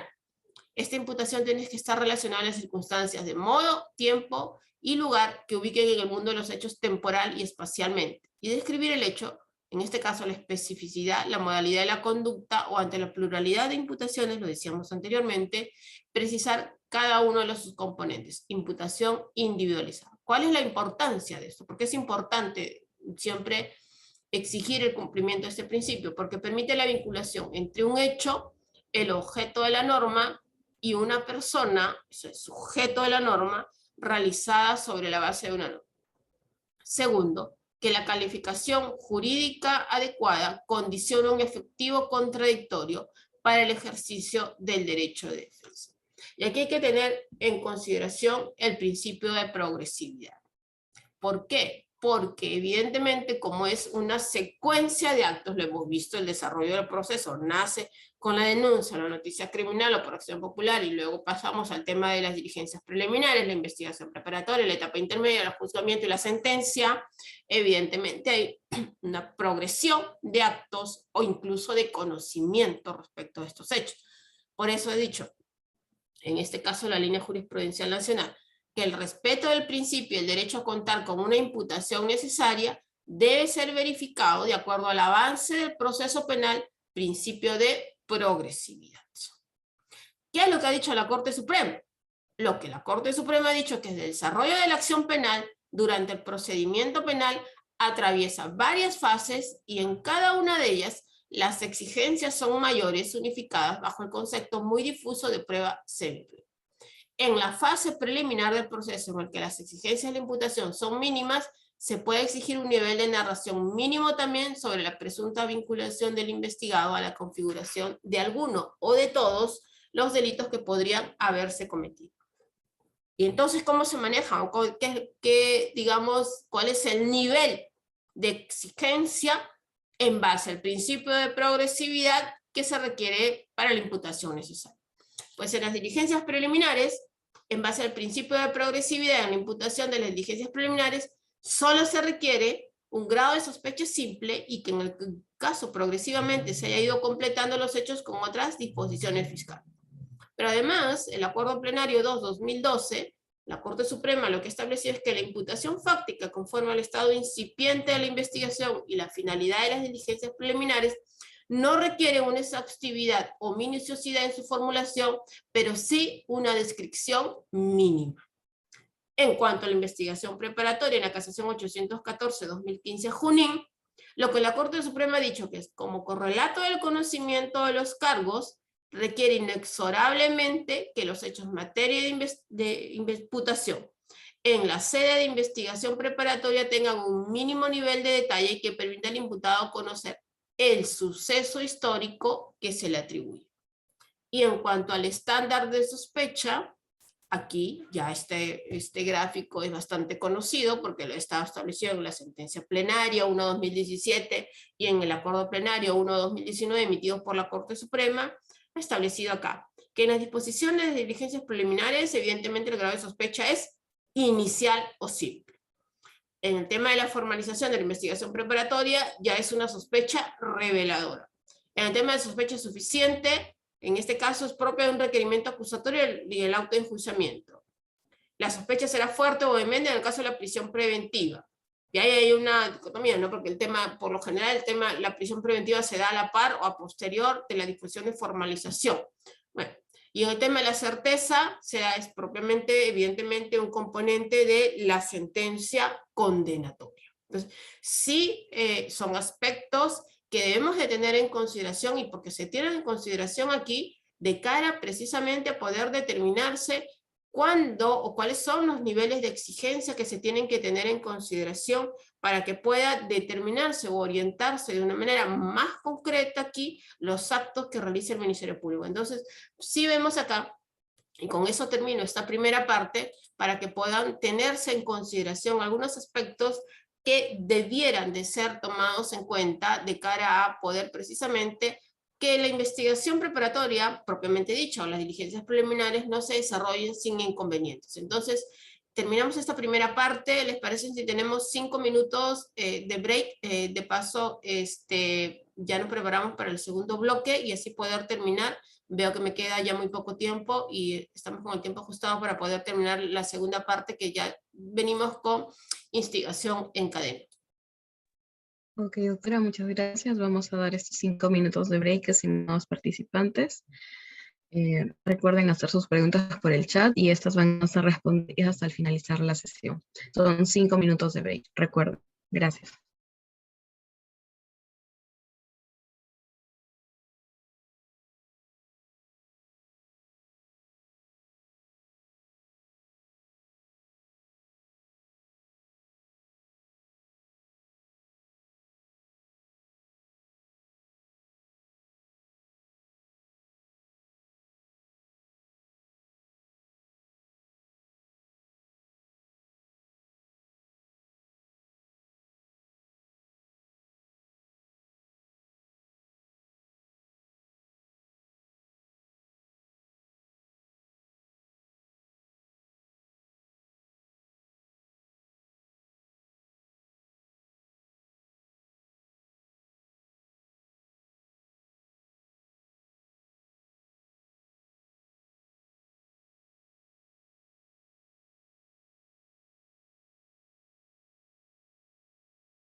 Los participantes, para recordarles que se ha dado 5 minutos de break.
Hola.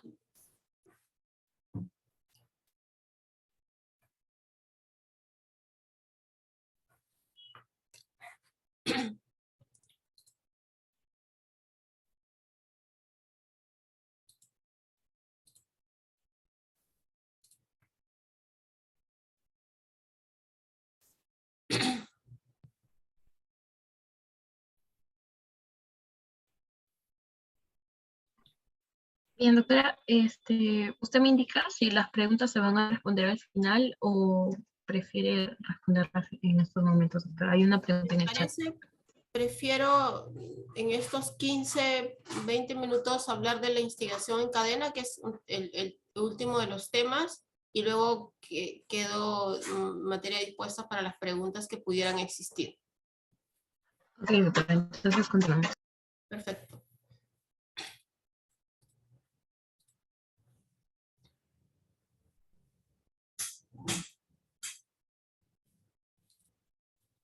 El segundo de los temas, o el cuarto de los temas que íbamos a conversar el día de hoy, con esto vamos cerrando la charla, ya quedaríamos solamente para el tema de las preguntas, que ya vi que por ahí en el chat han consignado algunas, es el relacionado a la instigación en cadena.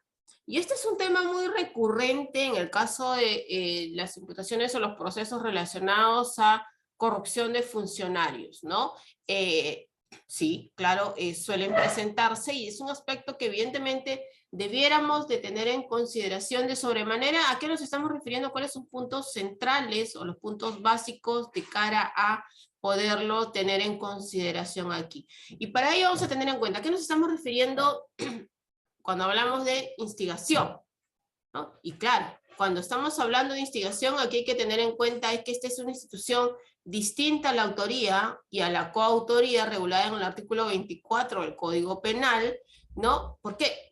Porque esta instigación o la instigación en sí supone determinar a otro la comisión de un hecho delictivo cuya conducta reprochable penalmente es haber puesto a disposición, y esto lo dice la Corte Suprema en la curso de nulidad 1045-2019, es haber puesto a disposición del autor razones de peso para poder tomar una decisión criminal, dado que solo dependerá del autor la ejecución y o consumación del acto. Esa es la definición que debemos de tener en cuenta en instigación. Para que vamos a hablar de instigación en cadena, primeramente hablemos de qué nos estamos refiriendo con el tema de instigación. Ahora, como bien lo dice el profesor Percy García Cavero, en este caso, a diferencia de los cómplices a los que cabe atribuir sin mayor problema el hecho delictivo como un hecho común, no aparece plausible sostener lo mismo, claro, respecto del instigado. El hecho cometido, en este caso por el instigado, no es configurado por el instigador, por lo que este último realiza un hecho distinto al acto de investigación. Estructuralmente, dentro de esta concepción, hay que tener en consideración que la instigación debe ser considerado como un hecho distinto del realizado conjuntamente por los autores y por los cómplices. Ahora, para la configuración de la instigación hay que tener en consideración tres elementos. El primero de ellos es el elemento objetivo. ¿A qué nos estamos refiriendo cuando hablamos del elemento objetivo? Lo que estamos hablando es que este consiste en la causación objetivamente imputable mediante un influjo psíquico en otro, pues estamos hablando de una persona hacia otro, de generarle la decisión de realizar un tipo doloso de autoría.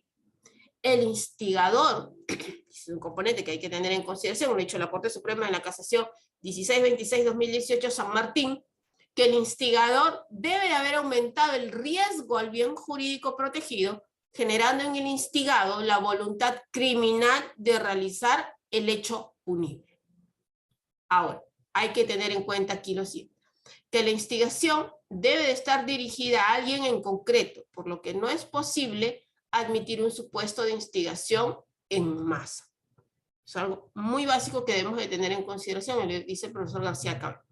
Ahora, siguiendo el profesor Tamara, dice, esto no significa negar la instigación a varias personas, que lo que puede suceder si el acto de instigación se dirige a dos o más personas determinadas.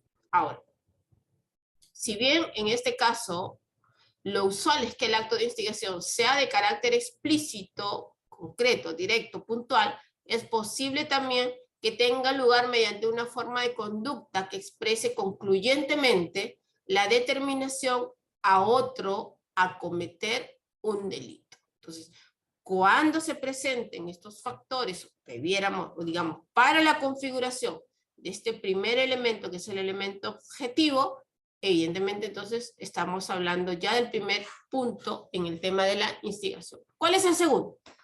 El segundo elemento que debemos de tener en consideración, si es que estamos hablando de una instigación, es el elemento subjetivo. Es decir, lo ha dicho la Corte Suprema también en esta casación 1626-2018 San Martín, que es el influjo generador de la voluntad delictiva sea de carácter doloso.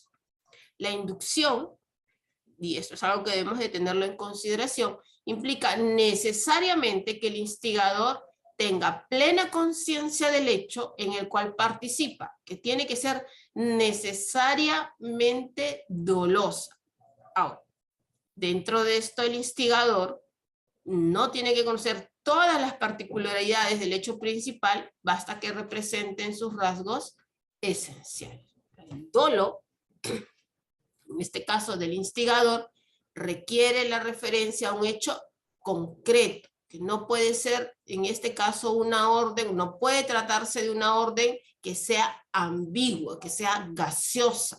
Eso es algo muy importante que también para la configuración se debe de tener en consideración acá en este aspecto, si es que definitivamente estamos hablando de la construcción del segundo elemento, que es el elemento subjetivo de la instigación. ¿Cuál es el elemento final que se debe de tener en consideración para la configuración, en este caso, de la instigación? En este caso, el instrumento, el instigado, debe cometer un delito vinculado con el acto de instigación en el sentido de corresponderse con el hecho de que ha sido objeto de instigación. Ahora, ¿qué es lo que hay que tener en cuenta aquí para esta configuración? Que la exigencia de este elemento final, es lo que hay que verificar o atender, encuentra explicación en lo difícil que sería probar el surgimiento de la decisión criminal sin un acto de exteriorización unívoco y desde luego, claro, en la necesidad de que se presente un suficiente desvalor en el caso concreto como para poder justificar aquí la imposición de una sanción penal igual a la del autor. Ahora, dentro de esto hay que tener en cuenta también que impone, además, una relación de correspondencia entre el delito instigado y el delito finalmente ejecutado. En ese sentido, los excesos cometidos por el autor en la ejecución del delito instigado serán de competencia suya y no del instigado. Entonces es el elemento final que aquí debiéramos de tener en consideración. Ya, ahora, estamos dicho, ya sabemos quién es el instigador, cuáles son los elementos, el elemento objetivo, el elemento subjetivo, el elemento final, que nos dirán si es que hay o no hay un instigador dentro de este aspecto. Y entonces hablemos ahora de la instigación en cadena. ¿Y de qué estamos hablando entonces cuando nos referimos a la instigación en cadena, o que a veces escuchamos la instigación en cadena? La instigación en cadena se presenta cuando una persona determina a otra para que ésta a su vez instigue a una tercera persona. ¿A qué? A cometer un delito. Entonces, la cadena, si aceptada en todo caso, puede prolongarse más y por lo tanto contener mayores actos de instigación entre la instigación originaria y la realización del delito. Es decir, una persona que instiga a otra, y esta otra para que instigue a otra, y esta otra para que instigue a otra, y puede volverse, en este caso, prolongada hasta fallecer. Entre la instigación originaria y la realización del delito final. El artículo 24 del Código Penal establece que la acción de determinación que configura la instigación debe recaer directamente sobre el autor del delito. la regulación legal de la instigación, y hay que tenerlo en cuenta aquí, no da margen suficiente para incluir el castigo de una instigación a la instigación del delito, por lo que admitir la figura de la instigación en cadena implicaría evidentemente desbordar el tenor literal del artículo. Esa es nuestra posición, esa es mi posición. En todo caso, sí, evidentemente hay construcciones. Hemos leído algunas disposiciones de formalización de investigación preparatoria, algunos requerimientos, en este caso acusatorio, que sí estructuran su tesis de imputación a la teoría del caso en base a una instigación en cadena, pero lo cierto es que si nos ceñimos a lo establecido en el artículo 24 del Código Penal, que establece la acción de determinación y se configura la instigación debe recaer directamente sobre el autor del delito, entonces esta regulación o el esquema de la instigación en cadena evidentemente implicaría un desborde de la disposición que estamos comentando, es el artículo 24 del Código Penal. Entonces, el artículo 24, desde nuestro punto de vista, es muy claro al limitar la sanción penal a los actos de instigación al delito y no dar espacio, por tanto, a la instigación en cadena. Sí, es un tema bastante discutible, es un tema que vemos mucho, que se presenta en muchos casos, pero lo cierto es que el artículo 24 es muy concreto, es muy puntual. Asumir lo contrario implicaría sin duda alguna desbordarlo, cuando no desnaturalizarlo. A ver, ¿hay aspectos problemáticos en esta construcción respecto a la instigación? Sí. Por lo general, un tema de la diferencia entre la instigación, de la autoría y la coautoría, y ya para eso la Corte Suprema en el recurso de nulidad 1045-2019 de Lima ha sido muy puntual en definir o delimitar estas diferencias en aras de evitar confusiones, porque no se trata al final tampoco de solo confusiones, sino que pudiera generar, porque ustedes saben muy bien que dentro de las facultades procesales que pudiera tener el fiscal o el juez, al final del juicio está la posibilidad de que sobre los hechos pudiera recalificarse jurídicamente las concepciones, pero hay que tener en cuenta que algunas recalificaciones conllevan a la mutación de hechos, y eso no es correcto. Entonces, por eso es importante ver esta primera diferencia entre la instigación y la autoría y la coautoría. Ha dicho la Corte Suprema, ya un tanto como le hemos adelantado, que la institución, en tanto institución dogmática, es distinta a la autoría y la coautoría. ¿Por qué? Porque la instigación, ha dicho, supone determinar a otro a la comisión de un hecho delictivo cuya conducta reprochable penalmente es haber puesto a disposición del autor razones de peso para tomar una decisión criminal, dado que solamente dependerá del autor la ejecución y consumación del delito en ese caso. En tanto, la autoría inmediata y la coautoría son formas de autoría en cuyos supuestos existe dominio sobre el desarrollo de la conducta criminal, es dominio del hecho. Ahora, en tanto son distintos, y eso es lo que resaltaba, o la materia, la cuestión por la cual llegó a la Corte Suprema este recurso de nulidad, dice, en tanto son institutos materiales disímiles, que exigen ser sometidos al contradictorio y que se otorgue la posibilidad de ofrecimiento de nueva prueba al procesado con la finalidad de tutelar derecho de defensa con manifestación del debido proceso.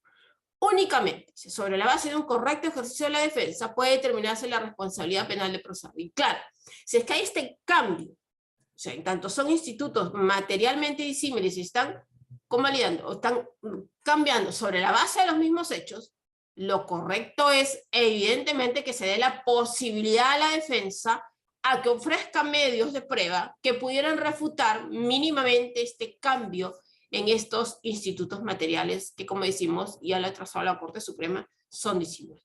No permitir eso y simplemente de manera sorpresiva determinar, ejemplo, en la condena, si todo el proceso se ha venido llevando a cabo como instigador o como autor o coautor y luego termina a la inversa, sin darse chance alguno a la defensa que pueda en este caso ofrecer medios de prueba y poder refutar esa tesis, se estaría generando indefensión. ¿En qué se diferencia? Bueno, instigación de autoría inmediata. La instigación es una clase de participación en el sentido estricto, la otra es una clase de autoría desarrollada por la teoría del dominio del hecho. La primera es que el autor ejecuta el delito con voluntad y conocimiento y no puede haber instigación culposa. En el otro, el intermediario, salvo la autoridad mediata en aparatos organizados de poder, actúa en ausencia de conocimiento de su actividad delictiva o bajo coacción.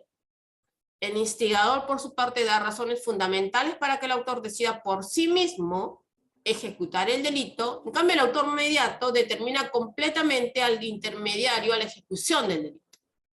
En el caso de la instigación, la participación del instigador culmina cuando ha dado la razón, es decir, depende del autor la ejecución del delito. En el autor mediato tiene el poder y la capacidad para decidir si el intermediario ejecuta el delito. El autor ejecuta, en el caso de la instigación, el delito con dolo, y no implica aquí el desplazamiento de la responsabilidad del instigador, al contrario, es el fundamento para sancionarlo. En la autoría inmediata, si el intermediario logra salir del supuesto error o de la coacción, asume la responsabilidad total de la ejecución del delito, desplazando la responsabilidad penal del autor mediato. Acá. Tercer aspecto, y con esto, tercer y cuarto aspecto, con esto vamos cerrando este punto.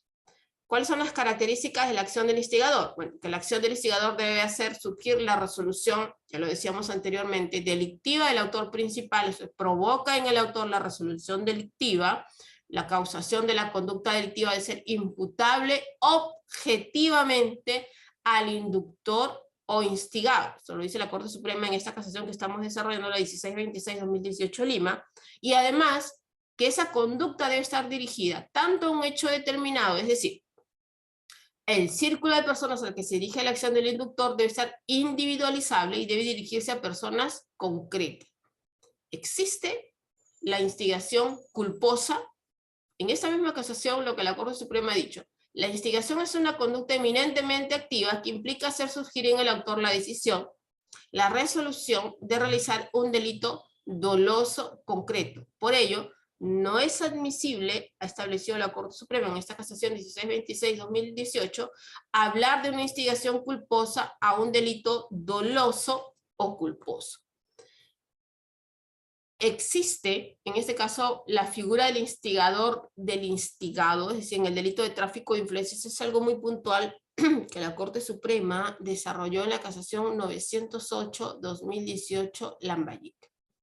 ¿Qué es lo que dijo la Corte Suprema en esta casación? Algo muy puntual e interesante. La Corte Suprema lo que mencionó fue que las teorías doctrinales que admiten la posibilidad de instigación en cadena se apoyan en la corriente funcionalista, que aún no se encuentra completamente incorporada, dicho, a nuestro ordenamiento penal por tener una notación bastante finalista, ¿no? Es algo que está regulado en el Código Español. Así, esta figura, dijo, de la instigación en cadena se entiende de la posibilidad de imputación de responsabilidad del instigador, del instigado ad infinitum. ¿No? En el delito de tráfico de influencias es la figura que adelanta las barreras de punibilidad, evidentemente eso lo hemos visto en alguna otra oportunidad. Por ello, considerar la instigación en cadena para ese tipo penal acarrearía una sanción aún más adelantada de los actos preparatorios que la doctrina actual, esto claro y esto lo sabemos, no cuenta con el consenso mayoritario sobre si dichas conductas conllevan real lesividad o peligro al bien jurídico tutelado. Esto lo dijo la Corte Suprema en el caso, la casación 908-2018 Lambayeque. Entonces, con eso un tanto doy por terminada este último de los 4 puntos que tenía a mi cargo desarrollar en estas 2 horas y espero poder ayudarlos con algunas preguntas si es que lo hubiera en los casos, y aquí veo en el chat algunas preguntas. A ver, vamos a ir viendo el tema de las preguntas. Bien, doctora, voy a leerle las preguntas que han formulado los participantes. La primera pregunta es de Raúl Urdiales. Nos dice, doctora, buenas noches. ¿Cómo solucionar la falta de motivación de los fiscales? Por ejemplo, al solicitar una detención preliminar para requerir prisión preventiva. ¿Y cómo sancionar a los jueces que avalan una solicitud de prisión preventiva sin motivación? Para que al final, luego del término de la prisión preventiva, se concluya que es inocente. A ver, un punto importante aquí el que menciona Raúl. Y un tanto lo hablamos de manera muy tangencial, no estamos evidentemente en un caso de una clase de medidas de coerción, pero tu pregunta es muy puntual. Raúl, ¿no? Me preguntas, ¿cómo solucionar la falta de motivación de los fiscales, por ejemplo, a solicitar la detención preliminar para requerir prisión preventiva? ¿Y cómo sancionar a los jueces? A ver, vamos. Sí, el 122.5 y el 61 le exigen al fiscal tener que motivar sus disposiciones y aún más sus requerimientos. De hecho, es muy puntual el código cuando le exige al fiscal la motivación de sus requerimientos, y esto lo dice. Las disposiciones y los requerimientos deben de estar motivados. Es más, dice, en el caso de los requerimientos, requerimiento de detención preliminar o un requerimiento de prisión preventiva, ese era el caso, estarán acompañados de los elementos de convicción que lo justifiquen. 122.5 del Código Procesal Penal. Ahora, esta motivación en el requerimiento de detención preliminar mínimamente tiene que respetar estos estándares. Es decir, tiene que dar no solamente el cumplimiento de los elementos necesarios para poder incoar una detención preliminar, sino que por demás tiene que abarcar los tres supuestos. Estamos hablando de la detención preliminar y la prisión preventiva. De pronto luego me detengo un poquito más en el tema de la prisión preventiva, pero en el tema de la detención preliminar, no solamente los componentes que establecen el ordenamiento procesal penal, sino de sobremanera en dos aspectos muy puntuales, Raúl.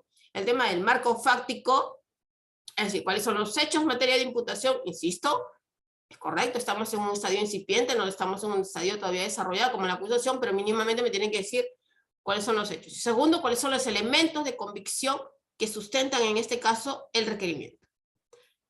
En el caso de la prisión preventiva, y lo acaba de decir el Tribunal Constitucional en esta sentencia que ha definido un precedente vinculante, que es la sentencia 3248-2019 del proceso de habeas corpus, salió la semana pasada, lo que exige incluso es una motivación reforzada, una motivación cualificada, ya lo he dicho, ya lo había dicho anteriormente en otras sentencias, pero ahora ya lo define como precedente vinculante, lo cual es importante. Si bien para las resoluciones de prisión preventiva, lo cierto es que esta motivación más o menos también tiene que ser cumplida por el fiscal al momento de su requerimiento. Esto yo siempre lo digo. ¿Por qué? Lo menciono porque la resolución del juez, al final del día, en caso asumir o declarar fundado el tema de la prisión preventiva, tiene como base y sustenta el requerimiento. Por tanto, esta exigencia también tiene que ser propia del requerimiento. De hecho, evidentemente, hay una cuestión básica que debe tenerse en consideración y que yo siempre lo reclamo. El tema de la imputación.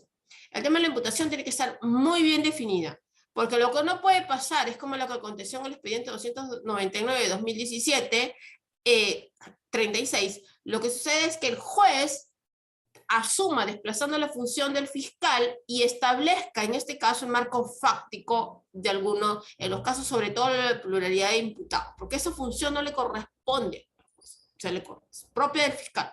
Por eso en ese caso, para uno de los procesados, recuerdo yo, se declaró la nulidad de la resolución de prisión preventiva precisamente por afectación al principio acusatorio, porque lejos de que el fiscal hubiera postulado un marco fáctico de imputación, el juez determinó, en ese caso, dando la prisión preventiva, asumiendo un marco fáctico que no fue pronunciado nunca por el fiscal. Ahora, tu pregunta, Raúl, tiene una tercera parte. ¿Cómo sancionar a los jueces que evalúan la solicitud de prisión preventiva sin motivación para al final, luego del término de la prisión, se concluya que es inocente? Lo dice también esta sentencia 3248-2019 cuando exige la motivación reforzada.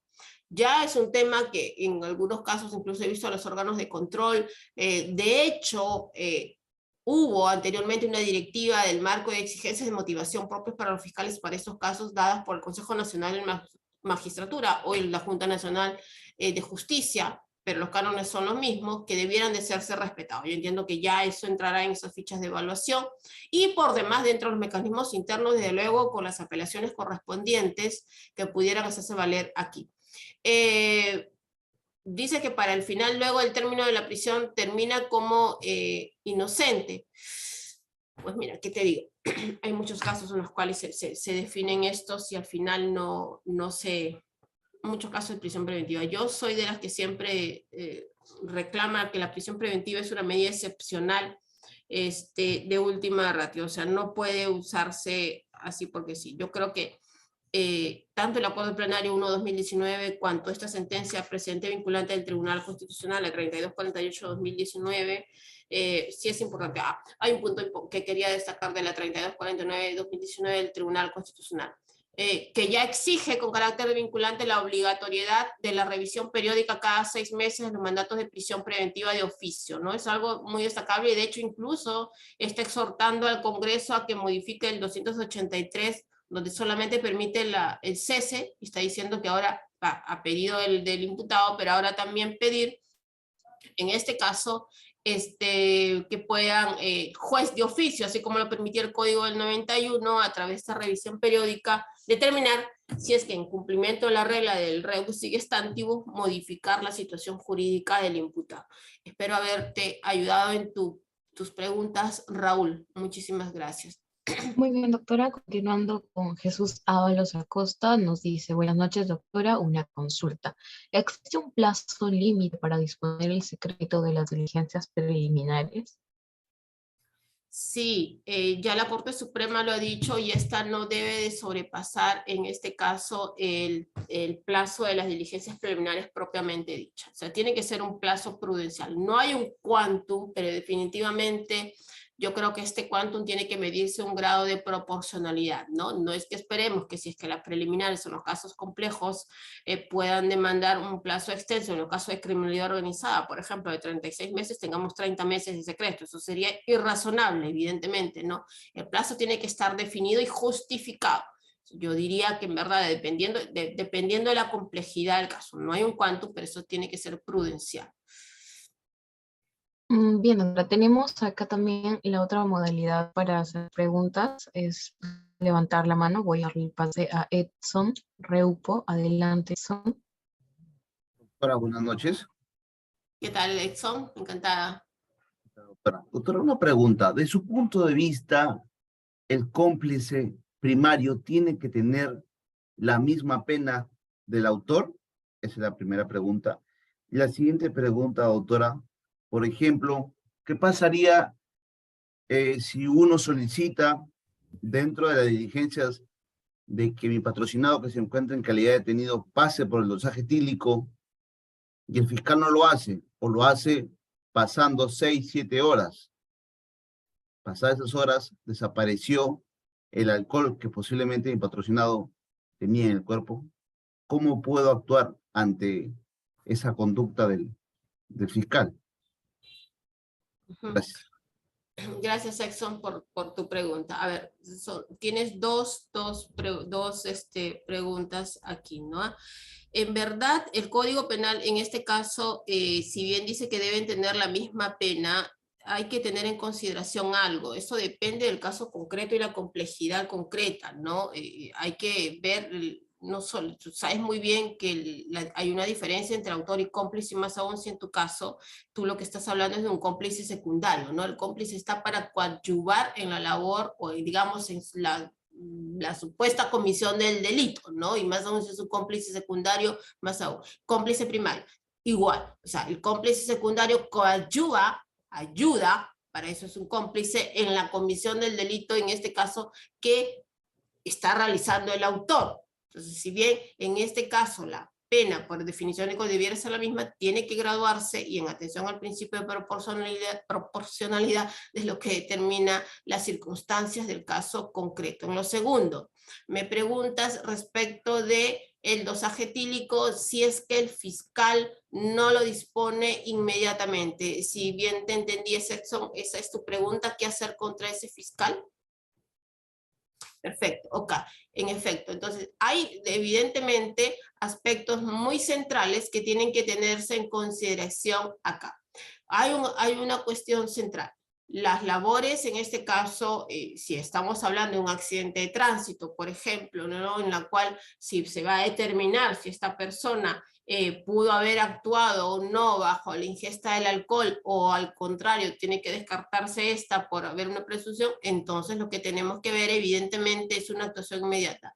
Hay órganos de control, evidentemente hay órganos de control a los cuales puedes requerir, o pueden, en este caso, lo que se tiene que hacer es determinar, y se puede ver aquí qué es lo que cabe, ¿no? Porque pues, así como los jueces tienen su órgano de control interno, las fiscalías también tienen un órgano de control interno y pueden quejarte allí respecto si no ha actuado conforme a lo que le corresponde, ¿no? Eso es lo que te podría decir.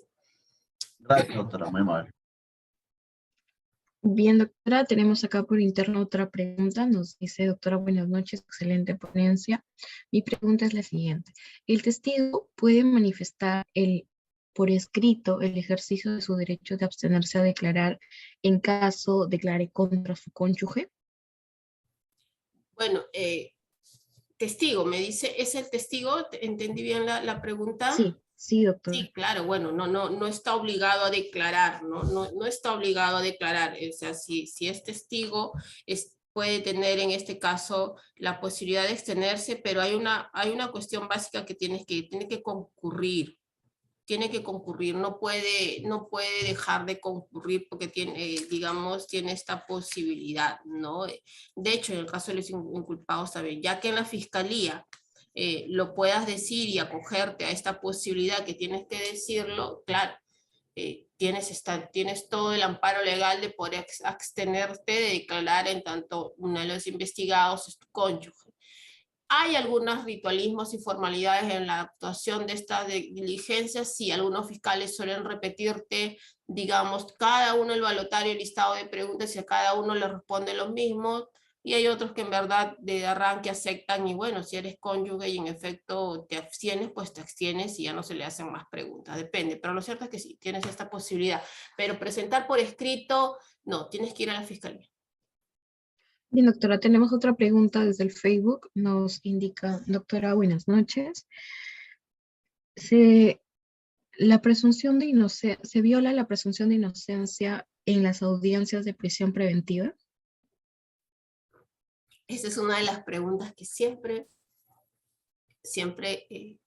cae a colación cuando estamos discutiendo una de las medidas tan gravosas como es la prisión preventiva. A ver, y aun tanto el sector mayoritario ha determinado que no. ¿Se pone en riesgo? Sí, se pone en riesgo evidentemente cuando hay detenciones que escapan o desbordan al cumplimiento explícito de los presupuestos materiales de la prisión preventiva.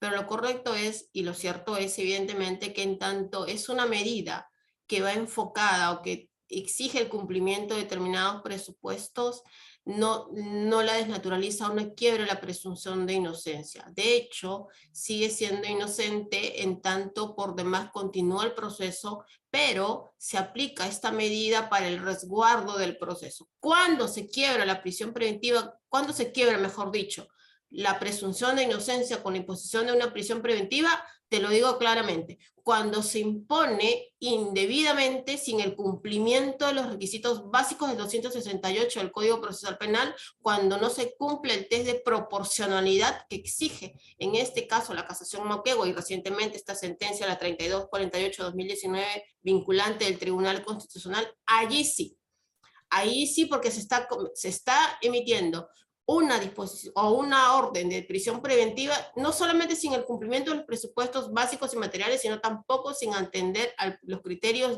en este caso, de proporcionalidad, la idoneidad, la necesidad, la proporcionalidad propiamente dicho, se convertiría en una medida totalmente abusiva y quizás también arbitraria. Entonces, sí, yo creo definitivamente que de por sí, en concreto, no lesiona la presunción de inocencia. Sí se lesiona cuando no se cumplen, al contrario, los presupuestos y no se cumple, en este caso, el test de proporcionalidad. Bien, doctora, siguiendo con las preguntas, Jack Davis nos dice, doctora, al momento de la intervención policial y los efectivos policiales realizan actas de intervención en la dependencia policial, ¿el abogado defensor debe estar presente en la diligencia? Sí, yo creo que si es una diligencia, sí, definitivamente, hacíamos esta distinción, ¿no? Hay actos inmediatos y urgentes como levantamiento de cadáveres, evidentemente que tienen que realizarse. Pero si estamos hablando de declaraciones, estamos hablando de allanamientos, estamos hablando de incautaciones, es necesaria la presencia del abogado defensor. Desde mi punto de vista es necesaria la presencia del abogado defensor porque evidentemente si no, esta pudiera estar viciada en este caso en la actuación en cualquiera de sus componentes. Pero si se quiere resguardar de manera legítima un acto procesal, yo sí considero que tendría que estar presente o mínimamente de haberse dado parte al abogado defensor para su concurrencia. Si va o no va es otra cosa, pero que existan las declaraciones dependerá de él, pero de que sea notificado e informado definitivamente. Bien, doctora, continuamos con Cristian. Nos dice, ¿qué hacer cuando mi patrocinado tiene conducción compulsiva y es detenido desde el día viernes a las 4 y sabemos que el sábado y el domingo no se elabora en el Poder Judicial y se le fija audiencia para 3 días después? ¿Es correcto interponer un habeas corpus? Sí, ese es uno de los temas que siempre se ha presentado, Cristian, ¿no? Definitivamente, aunque cada vez hay más órganos jurisdiccionales que ya atienden, están los juzgados de turnos que atienden en esto, pero sí, si se sobrepasa, puedes interponer evidentemente un habeas corpus. Recuerda que no cabe la figura de la retención, ¿no? Es una detención, pero no cabe una figura de la retención ya después de pasado las 48 horas que establece el código para, en todo caso, que puedas tener en cuenta cualquier otra medida.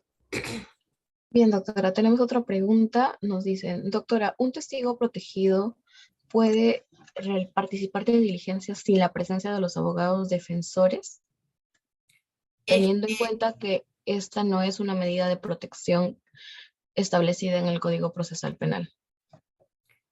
A ver, sí, no, lo que pasa es que la declaración de los testigos protegidos, precisamente lo que se resguarda es esa, ¿no?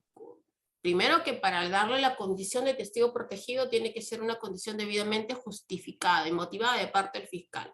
Es decir, ¿cuál es el riesgo que existe respecto de esta persona y por qué por qué hay la necesidad, en todo caso, de identificarlo con número, porque se le asigna un número, y por qué incluso, y con esto respondo la pregunta, hay la necesidad frente a este riesgo de no exponerlo a quienes están siendo investigados. Por tanto, esta declaración se realiza en presencia del fiscal, en algunos casos del procurador, y del testigo que está concurriendo reservadamente y de su abogado defensor si lo considera pertinente.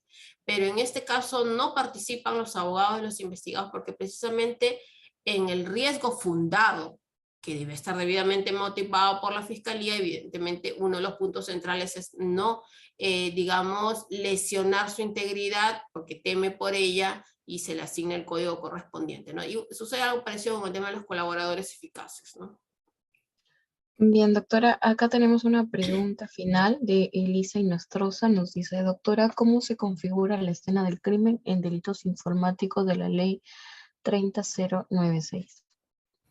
La 30.096, que es la que estableció el tema de los delitos informáticos, digamos que estos tipos penales, que son los que van a ir en boga y cada vez lo vemos más, requieren no solamente una experticia. Yo creo que una de las unidades que más tenemos, digamos, desde mi punto de vista, es una de las más avanzadas, son precisamente la dirección de informática que tenemos. Entonces, sí, yo considero que allí el resguardo inmediato, las capacidades inmediatas que pueda tener de reacción bajo la línea estratégica de la policía, en la intervención de la policía, resultan ser fundamentales, ¿no? Vemos cada caso de tema de pornografía infantil de menores de edad, o los temas de captación, o el tema de los fraudes que prontamente hay.